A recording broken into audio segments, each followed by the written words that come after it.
Hello, brilliant souls. Welcome to Rainbows in Real Life, the show dedicated to bringing positivity to the forefront, celebrating the power and promise of the human spirit, and supporting each other in challenging times.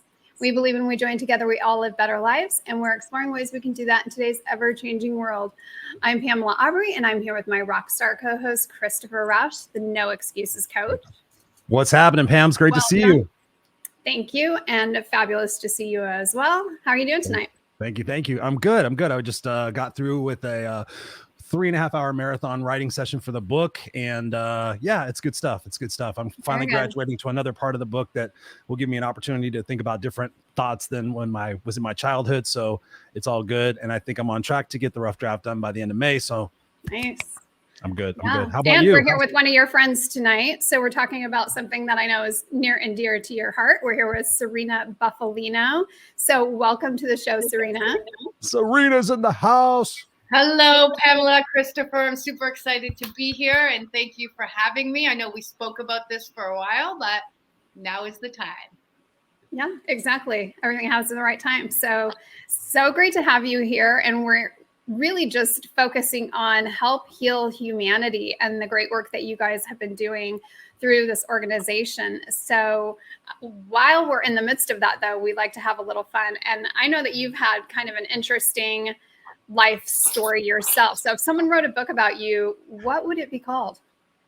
Oof.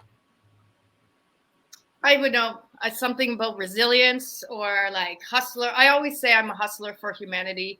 So I think that would be a good book, but I don't know. And then I'd always say something like maybe some kind of a resiliency, because so many challenges and obstacles, but I'm just so determined that I just keep trying and keep going. And if I fail, humanity hustler. I love it. Yeah. I would say it would be called 1,000 Lives of Serena Bufalino, because you literally have had 1,000 lives in different aspects of different things. I don't know about that many, but yeah, we're getting close. I think by the time I die, for sure it'll be that many. Yeah. I love it. Well, and that's what keeps it exciting, right? You got to mix it up. So tell us a little bit about what's been happening. I know there's been a lot going on in Haiti this year. So, I mean, that's just like 10 topics in and of itself. But tell us about what's been happening with Help Heal Humanity in the midst of all that. All right. So yes, Help Heal Humanity kind of happened organically. I was a special education teacher working with at-risk youth, and it kind of just bloomed in my classroom, kind of teaching and inspiring youth that we can do anything we put our minds to. And again, having no idea what I was doing, I was just role modeling that we can do it. It was just after the 2010 earthquake in Haiti that, you know, when my students learned about kids that were suffering in the world greater than they were, they basically said, you know, Miss B, you tell us we can do anything, so let's build a school for these children. And I said, sure, yeah, let's do it. Like, I mean, it's so silly, but like we're Googling, like, how do we do this? And then, you know, again, it's just, we raised some funds. I jumped down to Haiti and, you know, given a life of being in education, being in community service, working in various jails, detention centers, group homes, foster cares, mental health hospitals.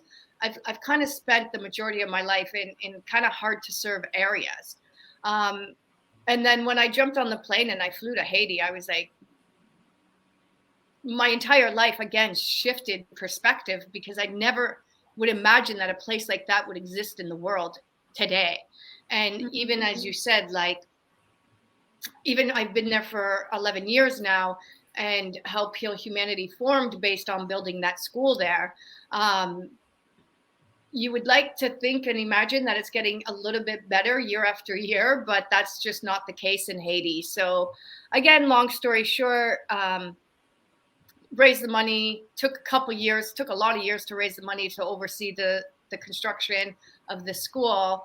And, you know, being on the grounds in Haiti and spending a lot of my life there, at one point I moved there for 3 years, I think people saw the dedication and the heart and the integrity behind it.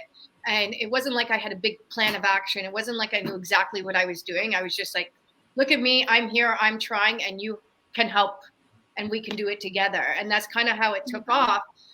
And then I started to see, like, people started to pay attention, and then, you know, people were making larger donations. And it was like, if I was going to continue doing this work, I needed to actually form a charity.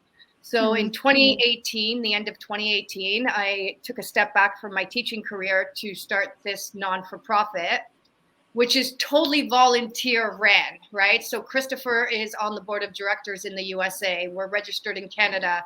We're getting our registration in Haiti as we speak. We should have it in the next couple weeks.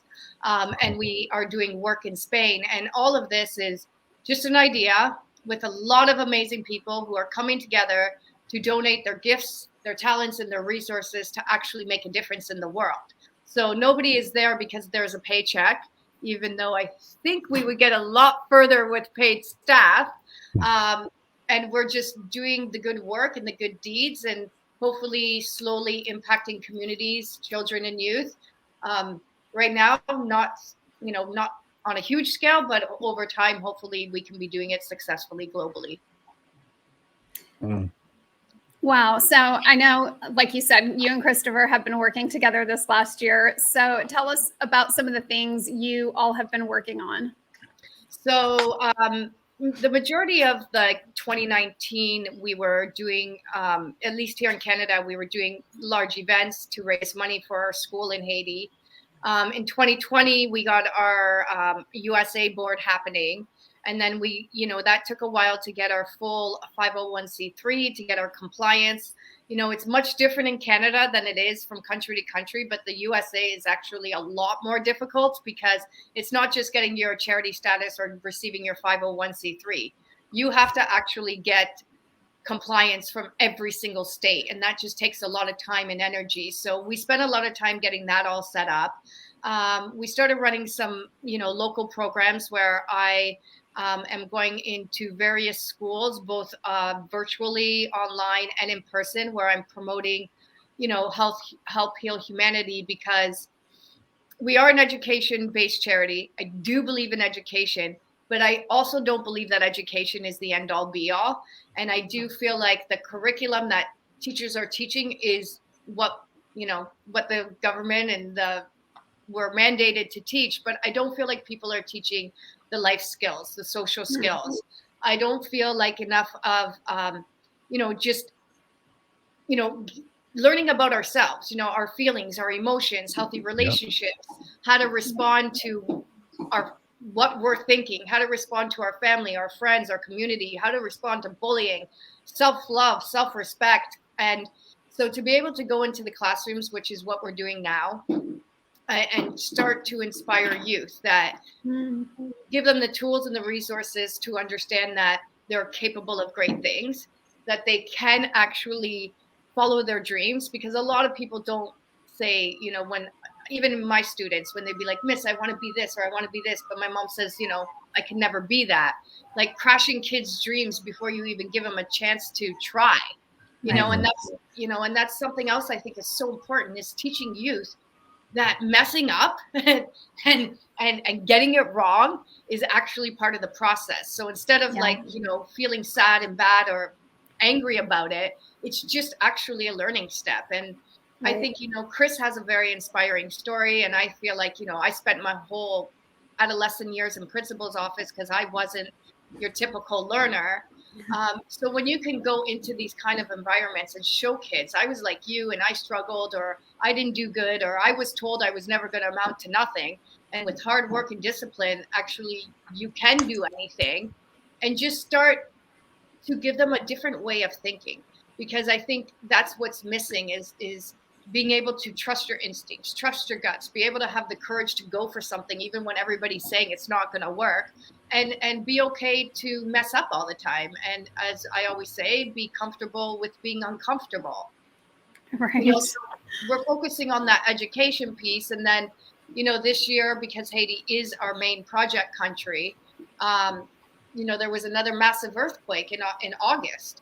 And it wasn't part of our strategic planning in any of our countries. We didn't plan for this. But as a charity that focuses on Haiti, a lot of people reached out to us and said, like, what are you guys doing?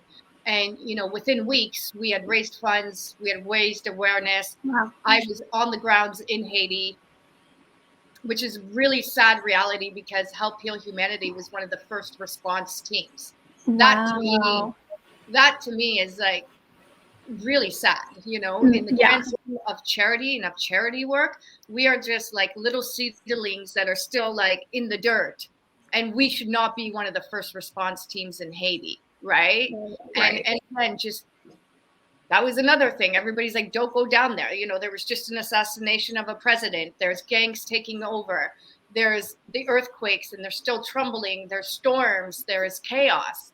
There's no law and order. Like, you shouldn't go be doing this relief work, especially on the grounds. And it's just like, you know, when you just trust and you believe and you just don't listen, which I tend not to listen a lot, and you just go for it, you know, that's what I mean. That's having the courage and the strength to just do it and not know what the outcome is. I feel like when you're doing the right thing, everything kind of just works together to make it work for you, right? And so I think that's the main goal of HHH, is to get people to think, you know, outside themselves, to get people to think outside the box, and to just to have the courage to do it.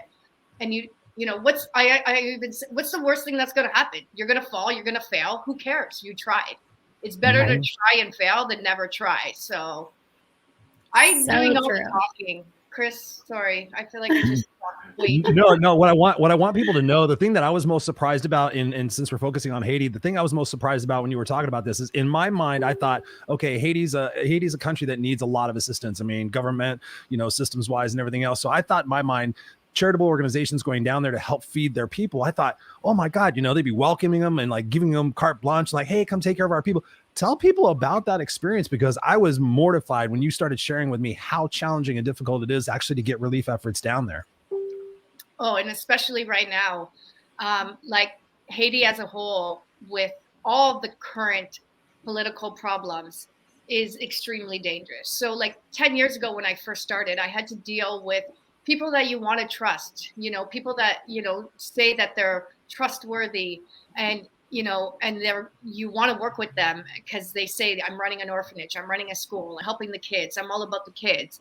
And then you get touched and moved and you want to help. But then the majority of the people that you're working with are really dodgy people or corrupt, or at least at that time, those are the kind of people that I, you know, happen to connect with. So giving aid, and then just now giving aid, it is extremely difficult because you're targeted. You're automatically seen as you have money, even though what you're doing is a good deed to help others. There's so much poverty. There's so much uncertainty. There's so much chaos that people will kill you for $5, literally kill you for $5. And like, you know, when we were on the grounds in Haiti, I had already seen an enormous amount of devastation. I had already been there for the first earthquake. I've already been there to see and run programming in not just Haiti, but what is considered the hardest to serve areas in Haiti, which is how we built a very good reputation, because most people don't succeed in the neighborhoods we are in. And, you know, again, resilience, strength, determination, just keep going. Okay, we screwed that up. Those people were not good people, but you know what? I'll hire the people. I'll stay on the site. I'll get the resources, and just keep on giving. And, you know, just now with the recent earthquake, you know, the UN was flying just like not that high above me in their helicopters, and they found my GPS, and they figured out how to reach out to me, and the Red Cross as well, because I started communicating with both of them.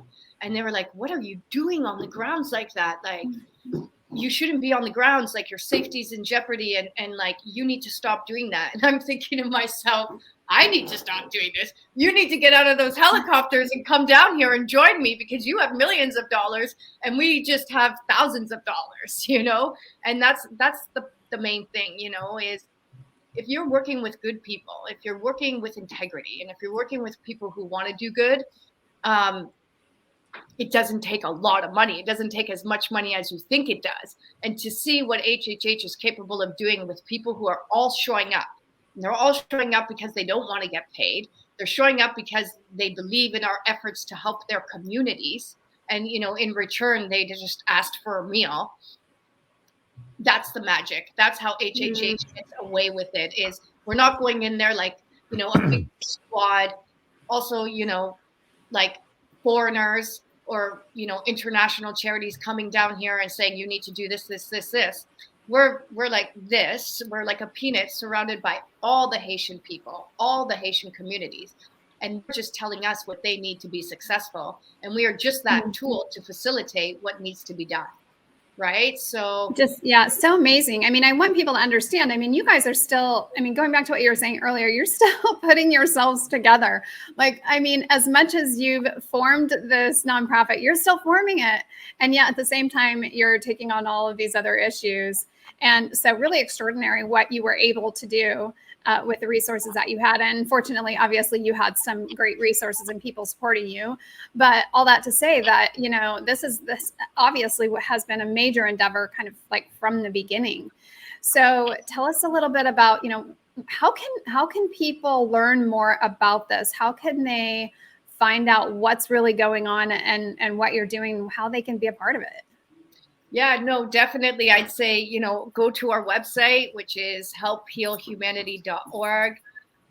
Sign up for our newsletter. Our newsletter, you know, it goes out every 2 months. It gives an update on what is happening in all of our countries. And most importantly, like, we need help. We need help in every direction, whether it's a board member, whether it's an officer, whether it's a volunteer, whether it's a committee leader. We need a lot of help and support. And again, because we are volunteer based, people only have so many hours in the day to give. So it takes like literally like not just a village, but an entire army to try to do what we're doing successfully. And, you know, sponsorship program. You know, we run a school in Haiti. We used to have 125 kids in our school. During the pandemic, we went down to half of the number because funding is more difficult to achieve right now. You know, the ultimate goal for 2022 is to get all 125 kids back in school. You know, the other major thing is we've been running this successful program for over 5 years now, but the directors and the teachers are calling me and they're like, Serena, like, thank you to all the donors and all the supporters, and what you guys doing is amazing. But these kids are starving. Like, they're literally starving. And when you don't even get like and I say this, a cup of water to hydrate you, let alone any food or nutrition, they're saying like it's just getting increasingly more difficult to keep the kids focused and disciplined because they need a meal plan. You know, currently we're giving the kids 2 meals a week. In my dream world, we could be feeding the kids every day because that's the only meal they're getting. It's not like they're going home and they're getting a meal at home. You know, often we've sent the kids home with bags of rice and peas and oil so that the family can eat as well. But all of that takes funding. All of that takes support. And that's really what we need is, you know, we can't do it alone. Tell us a little bit more about what that looks like. I mean, if the need is just to feed the kids primarily, if that's your biggest need, then, you know, what does that look like financially for you guys? So to send a child to school for 1 year in Haiti with exams, registration, textbooks, uniforms is $500. $500. To give them a meal every day. Not that much for an entire year. No. Yeah. Today I had a meeting with a company and I was explaining to them like our sponsorship program is one of our biggest, you know, goals is to be able to maintain it and increase it. And when I told them that it was $500 to send a kid to school, they were like, the whole year? With textbooks and 2 uniforms and exam fees and registration and report cards and everything, yes. The meal plan is more expensive, right? Because again, food is very hard to come by in Haiti. It's scarce. People are literally killing each other for a bowl of rice.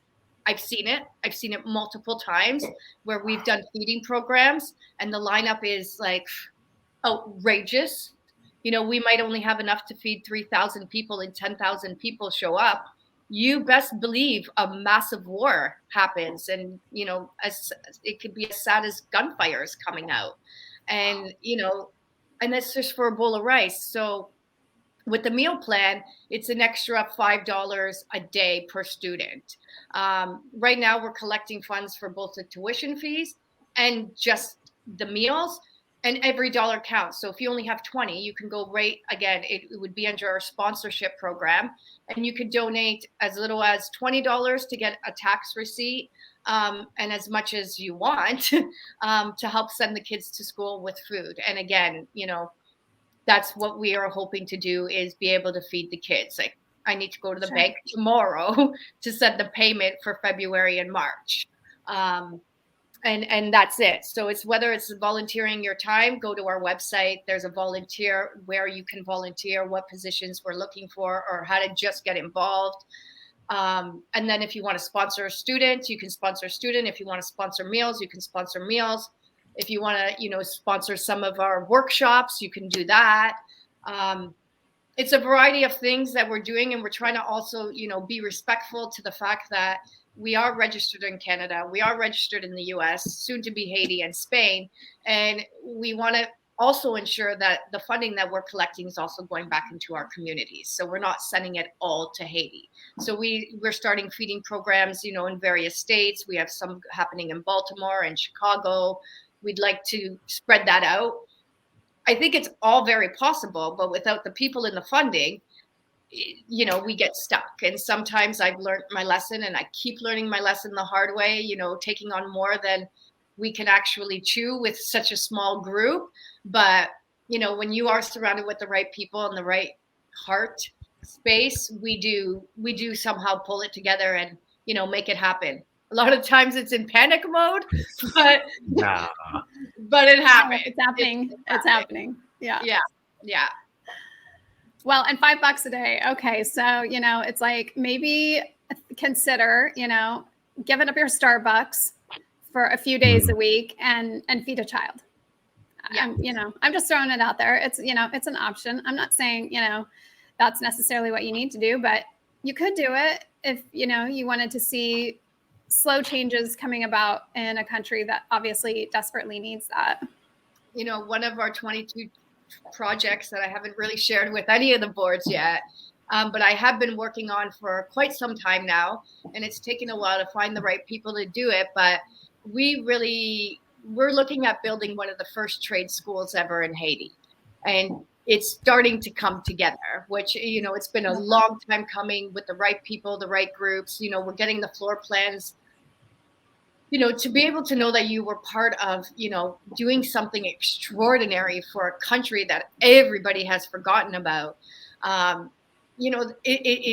wouldn't have known it until I experienced how good of a feeling it is. Like I always say, in helping others, we're really helping ourselves. Because when you see the little things that you do and how big they are in other people's eyes, it makes you feel good. It gives you like a sense of like pride, and that becomes contagious, And I know it's a lot more work for Help Heal Humanity. I know it is, but we try to keep that personal connection. Like, your money went to support this child, or your money went to this meal program. And even though, especially because, like I said, some of the areas we work in, especially right now, everyone's lives are at risk, but everybody willingly does this. Like I'm always saying like safety first. And they're like, let's do it. We'll do it. And, so we don't have like the best photographers going out there because nobody wants to go in these areas with their beautiful cameras. And, this is where the missionaries were just kidnapped. This is where the biggest gangs are. Like we literally need to pass two of the biggest gangs that have taken over the country right now. And, like Christopher says, you'd think it'd be easy to go and help. I think it's, we encounter these bad people every day when we are in Haiti. We get pulled over. We get told certain things. And again, we're so honest with our guys, and we say to them, like, we don't got much. We're trying to help your people. Just let us pass successfully. And, and we give whatever they want. It's, we hustle with them, and we're like, you could kill us. Like, we have no money. You're not going to get a lot, but, we can give you this, and we can give you this, and we can help you out there.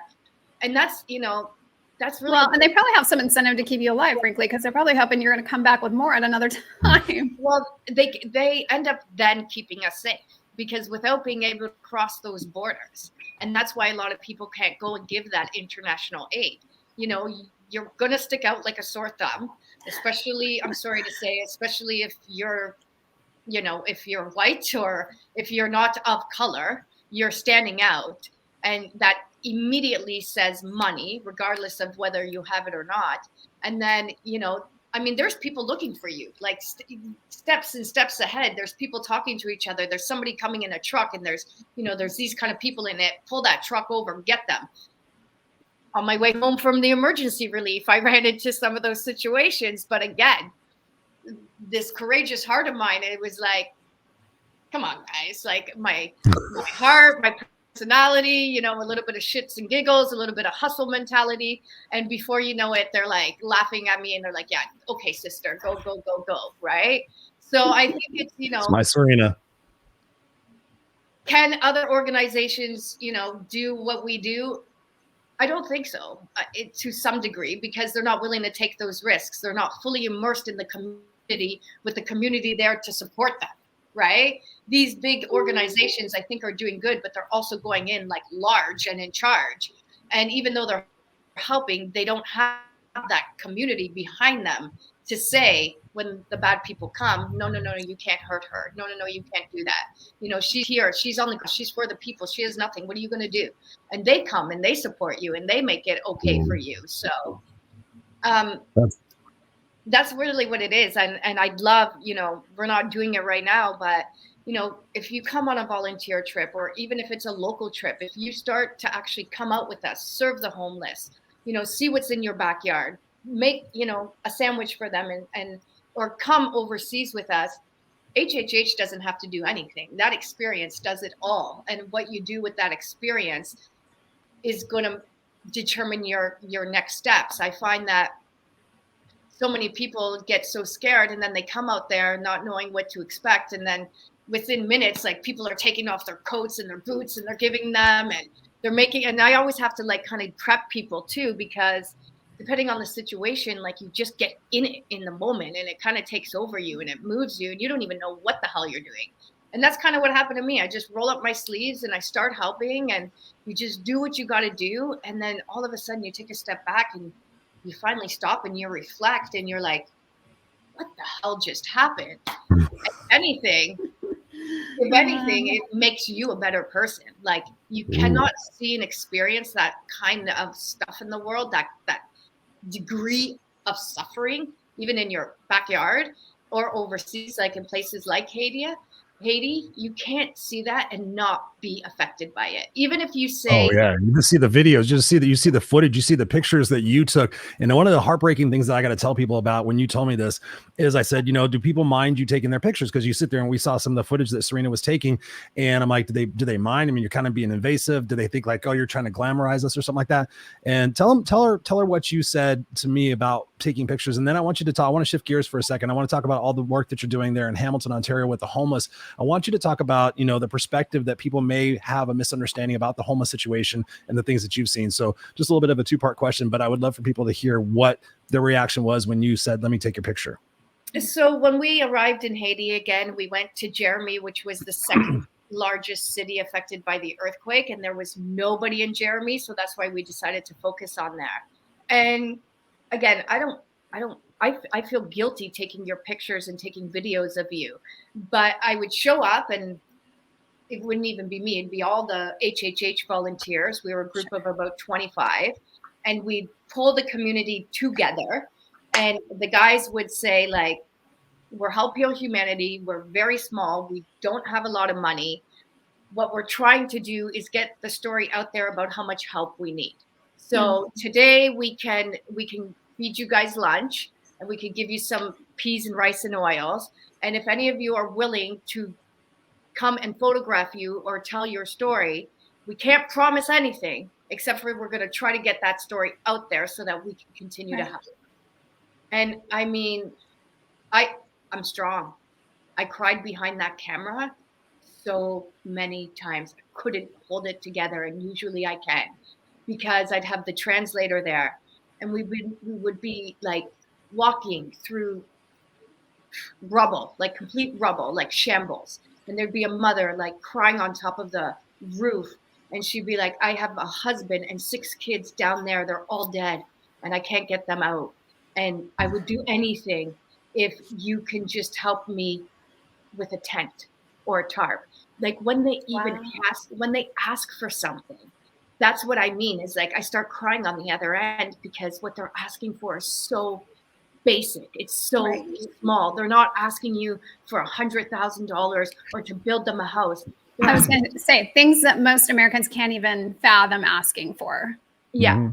Or having to ask for. Yeah. And it was lineup after lineup. Kids, blind, the elderly, people who lost their legs and their limbs, people who became blind, people who were burnt, people who lost their families, lost their homes. I was walking to places where you see like the entire rubble, like where the earth shattered and the rocks were falling, like landing on everybody's houses, and everyone's like trying to show me around. And it was almost heartfelt because everybody wanted their story told. And it was really hard to say no to people. And it was just like, it got to the point where I'm like, I can't listen to any more stories, because the amount of suffering is enormous. And so they would do that, and we'd give them the peas, the rice, and then we'd go back the next day and we'd give them, hygiene products. And then the people were just shocked that we actually came back again and that we gave them more stuff. And then, we asked them, okay, we're not giving it to your leader, because sometimes the leader can also be corrupt. And sometimes the leader can say, I'm not giving you this unless you guys do this. So we'd, again, pull the community and we'd say, okay, we have 20 big tarps to come with, like massive tarps that will, each tarp will house 20, 30 people. Give us the list of who you want to receive them. And they would be shocked, because we would go back the next day, we'd get that list, and we wouldn't just give them a tarp. We would set up the tarp. We'd make sure the tarp is secure for them. We'd make sure that they had everything. And like, it was so sad. We didn't even have tarp, we're ripping materials, old sheets to like make things work. And it's just like, and then people would try to give me their last mango, or people would come up to me and like bless me. And I'm like, I don't deserve this, because this is so small. This is nothing. And, if we had more money and more people who would trust in us and just watch us live on the grounds and see that none of us are getting paid, like a little bit goes such a far way. And all of them wanted their stories told. I have hundreds of hours of people telling me their story, kids, babies, like mothers. Like, it's sad because there's a lot of violence there too. So you have hundreds of people living in literally dirt, no tents, they have no tarps. There's bad people there. There's rapes happening. There's young kids having babies. There's no contraception. There's no medical. There's no way. There's nothing. And then like, and the infrastructure is gone for one, right? I mean, you're dealing with a government that's like largely useless. Yeah. So it's kind of a free for all. And then that's it. And, and people don't realize that putting the money in the government's hands was the worst thing that they could have done. Right. So I think there's a new plea, to help Haiti. And I think they're asking all governments, all countries, come together. And what we need the most help with is law and order. We just need to be able to walk down our street, and then if we can do that, then we move on to the major things like healthcare, education. They don't have that. So again, we take the basics for granted, and a whole bunch of us giving our time, our energy, and just our spare change can add up to mountains. Literally, spare change, literally. Yeah. So that's what we're trying to do. We're not only trying to help Haiti, but we're trying to help, all humanity slowly but surely. And I think, if we just continue small steps, small goals, eventually we'll be able to get to hopefully the point where, we can not just be a little seedling in the ground anymore. Oh, we're going to be massive. It's going to be massive. Yeah. Talk to us again about what you're doing in Hamilton and the homeless situation, because I know, shifting gears a little bit, I know people might have a misconception about the homeless situation right now. So what are your thoughts and feedback on that? Because I know you've done tremendous amounts of work in there in unifying, food vendors and things of that nature. So talk to us about that experience.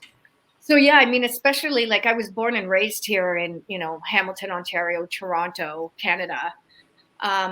But it wasn't until COVID that I came home, because I figured it's about time, if I'm going to quarantine somewhere, and I might as well go to my country where I have healthcare and security. And the first day I came out of quarantine, I was walking because I love to walk. I love nature. And I saw hundreds of tents. And I was like, what the hell is that? Like, how is that even possible? And immediately I just went out there and I started like, what do you guys need? How do we help? And everybody was like, we need food. We need food. So, you know, I started to work with other NGOs, work with other, getting students involved. You know, we started raising money. We got a couple of chefs to come in, and we would regularly go out and feed the homeless daily. Like, they relied on us to feed them. And, you know, it picked up. Like, we were going, people were calling us, there's a tent city here, there's a tent city there. And we'd go show up to the tent cities and we'd feed them. And, you know, we're still doing that, except for they keep tearing down the tents, right? And then they're relocating. So it's getting difficult to serve when they're kind of spread out all over the place. But also, you know, we have connected with a couple local shelters who are, again, they're led by a single woman who has a lot of heart and a lot of passion, and is like, I don't care if I'm not allowed to do this, I'm going to do this anyway. And then, you know, some people come and support it. And those are the current shelters that I'm really, Help Heal Humanity is really supporting. You know, the ones that don't have charity status, so they can't even get grants, you know. So we're applying for grants to be able to feed them, because now they're going through this particular shelter instead of the street. But in all of my life of serving, I've been doing it for like 20 years faithfully. So it's like second nature to me, but I forget how much of an impact, you know, when we bring out students, when we bring out volunteers, and we bring out at least, you know, 3 to 4 volunteers every time we go out there, even over the holidays, Christmas giving, and you see what it's doing. Like, everybody's scared of the homeless. Everybody sees the homeless as people who are uneducated, people who have severe mental health, people who are not happy, you know, a sense of whatever, not good feelings about the homeless. Let's just put it that way. Yep. When the volunteers go out there, they are absolutely shocked by how we're greeted with so much gratefulness. Like, the people look at you in the eye and they say, like, thank you. Like, we appreciate you. Like, you're so kind. And then that's what I mean. Like, the volunteers get hooked, because then you see you're actually doing something to help somebody. And then you when you go week after week after week, you form relationships with them, right? And then you say, like, hey, what size boots are you wearing? Like, let's get you a pair of boots, or you need new blankets. And then, you know, the volunteers go back and they start messaging their friends and their family. I need blankets, I need coats, I need this.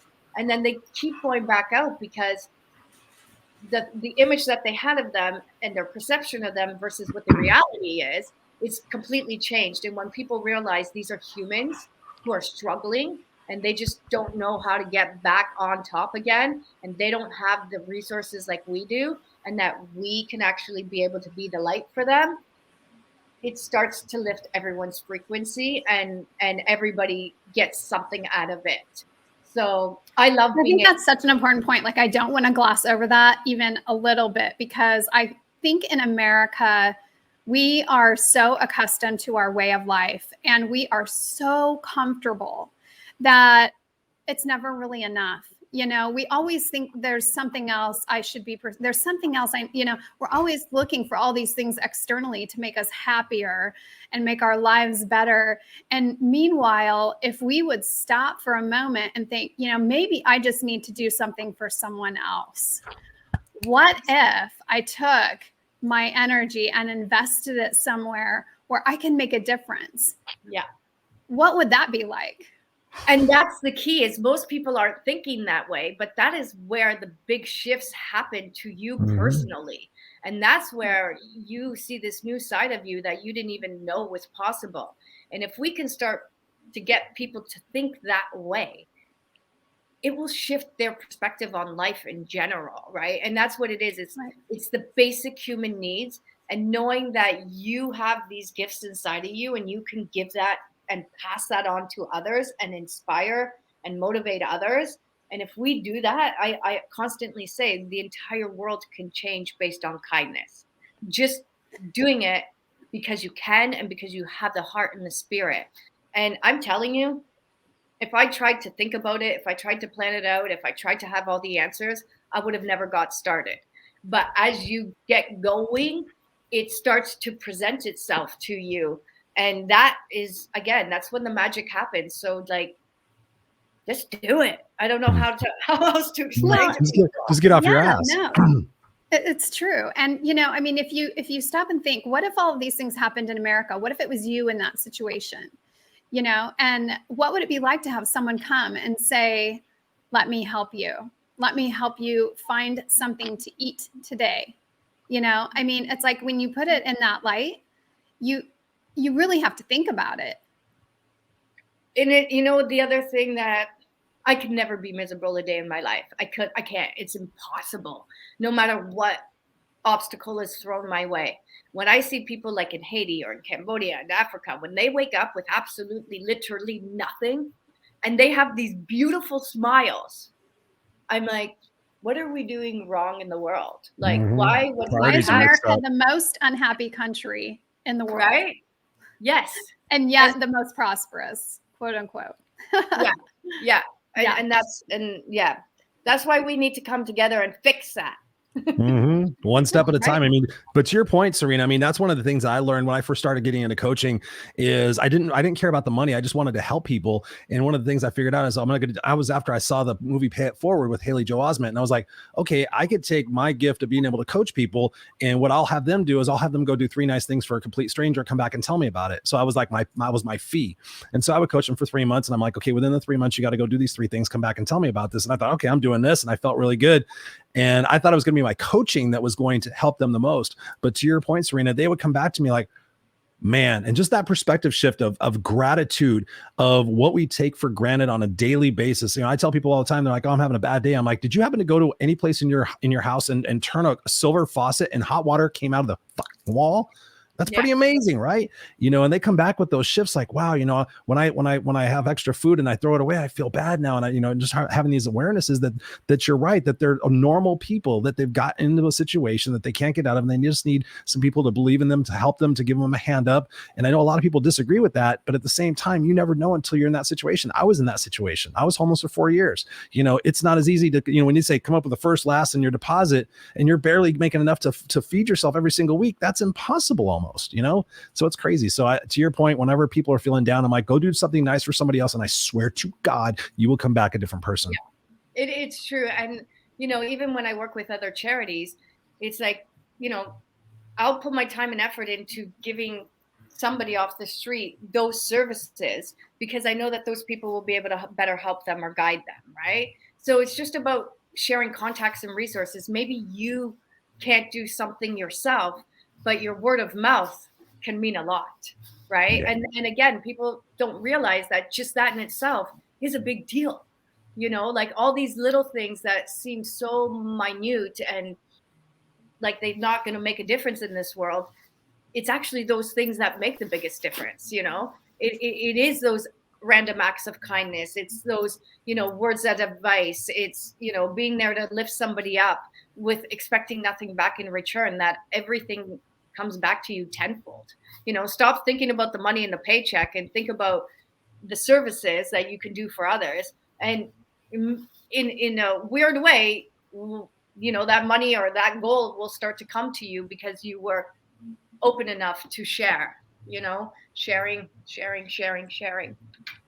Amen. That kindergarten lesson. Yeah. You know, I had a meeting today with 4 grade 7 girls.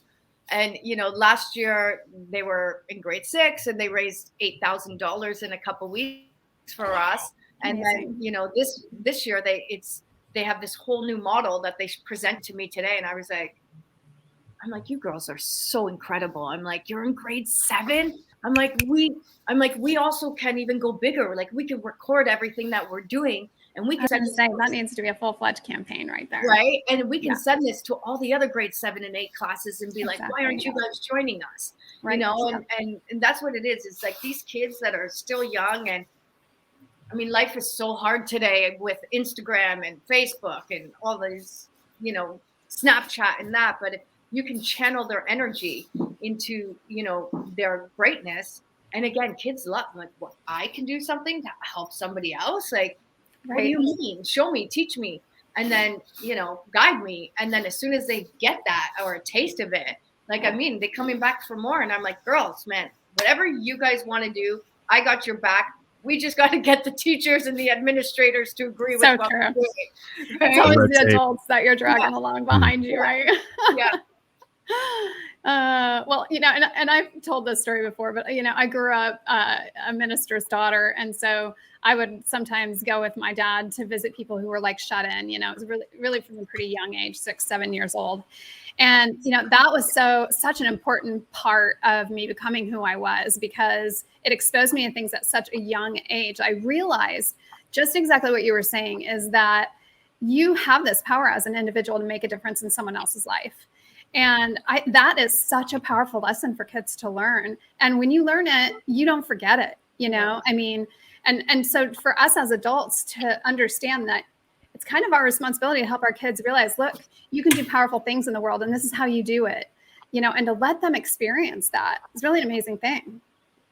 That's the key, experimental learning. You know, that's the other thing. Like I said, academics is great, but like getting kids out there, showing them, getting them involved, getting them to participate, getting them to do the deeds gives them purpose, and it gives them a whole new perspective. And that's, you know, that's the kind of education I'd like HHH to be known for, is creating, you know, alongside academics, this different kind of perspective in life. And that's, you learn by doing. I hate textbooks. Oh God, I don't like textbooks at all. Right? But, you know, if you show me how to do things and you teach me, I'm gonna comprehend that a million times better than reading the textbook or watching the lectures, right? And I think we just need more of that. You know, we need more of that in the world. And I'm hoping maybe COVID reshifts us all to understand that there's more to life than just, you know, that big paycheck or all those followers and, you know, all of that kind of stuff that seems so important that really is not that important. The egoic-based bullshit. Yep. Yeah. So now we have a new board member. Her name is Pamela. We just nominated her right this moment. You see how we recruit? I say aye. Okay, all in favor. Yep. Okay, you're good. Sworn in. Pass. Welcome to the team, Pamela. Thank you. I'm honored.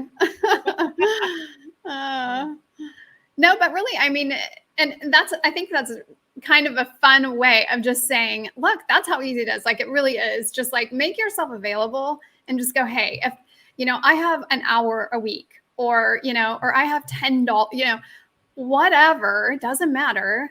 Whatever it is that you have that you can give, just say, hey, this is the thing I have, you know, and that thing can make a really big difference. So don't feel like your thing is too small. No, it's never too small. I would have never guessed that, you know, somehow my students and I, who didn't even have parents to go home to say, you know, can you help us raise money, that we were able to do this slowly over time and build a school. Oh, my dog's going crazy. And it's like every small act. And I think the smaller actually ends up being bigger because it's got more heart attached to it. And for me, like, that heart and that integrity means everything. Do you find, Serena, with all the work that you've done with kids, do you see a difference in the kids of today versus the kids of yesterday? I mean, thinking about the snowflakes they're talking about, what do you see as being their priority? Because from what I see in that generation is they really want to be involved in impact. They want to be involved in the stuff that we're talking about more so than any other generation before. Is that what you're seeing on the streets as well? It's what I'm seeing. I think, like, everyone is, you know, even the elementary kids, the high school kids, like, they're all focused on their academics and they're focused on what, sorry, 1 second. Poopy, Pets. Poopy, the dog. I'm home by myself and the dog is like ripping apart stuff. So I'm just trying to get him to settle down. Sorry about that. If it wasn't your dog, it'd be my cat. So yeah. So what I'm finding is when I go in and do a presentation, I find that, like, again, because this isn't a textbook and this isn't academics and you're not being tested, and we're just going to invite you to experience something different that can only happen with you. I see the kids buy into it immediately. like immediate, like when I'm presenting at schools, I'm not lying to you, the kids will go to the washroom and go inside their locker, and they'll come back with their jacket or their boots, and they'll be like, "Miss, give this to the kids." And I'm like, no. I'm like, you probably want to discuss it with your parents first, but they are so, again, like, I don't think anybody's told them or showed them that that they can be that. So the minute that they realize that they can be that for others, they're instantly like inspired. Wait, show me. What do I do? How do I do it? And that to me is the greatest gift, to be able to give them that, to go on and experience that for themselves. It doesn't need to be for Help Heal Humanity. I mean, that helps, but just to be able to give those people that experience and to be able to have that little shift in their perspective. I've done a wonderful job here on this planet, if I can do that. So awesome. Yeah. Love it. Well, this has been incredible. I know we all could just talk all night, probably. Oh, yeah. But just remind the audience how they can find you, what your website is, how they can connect, all that good stuff. helphealhumanity.org. On Facebook, Twitter, Instagram, and all those social channels is Help Heal Humanity. Sign up for our newsletter, send us an email, info@helphealhumanity.org. And find us on social media, send us messages. I mean, we're always looking to connect. We're always looking to collaborate. And, we're also looking to learn together and grow together, because we don't have all the answers, but you might, and together we can figure it out. Yes. And you can reach out directly to us, reach out to myself, reach out to Serena.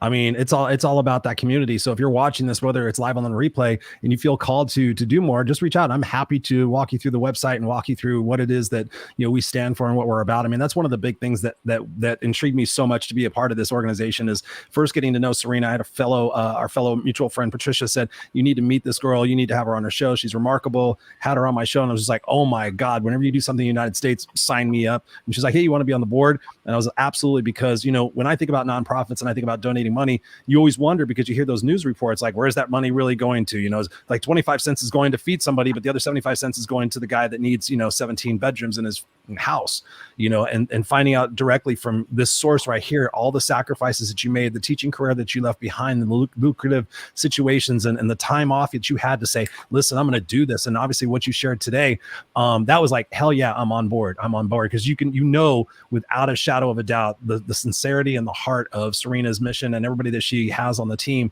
we're all driven to that same excellence and that same impact. So if you ever want a place to lay your head where that you're making a significant impact for the real and the right reasons, Help Heal Humanity is definitely your spot. Yeah, it is. And like I said, we're just very grassroots. So we need all the help you can get. You come for a year, you make a difference, you leave, you never forget that. We're always on good terms. And now you have contacts all over the world. That's hopefully what we can do, is build this volunteer network all over the world of people helping people. Love it. Well, thank you so much again for being on. And before we close, as you know, obviously the name of this show is Rainbows and Real Life. So we've kind of been a little bit deep tonight with our topic. So we'll lighten it up just a tad bit. Which do you think is more of an illusion, rainbows or real life? Oh God, I'm going to say real life.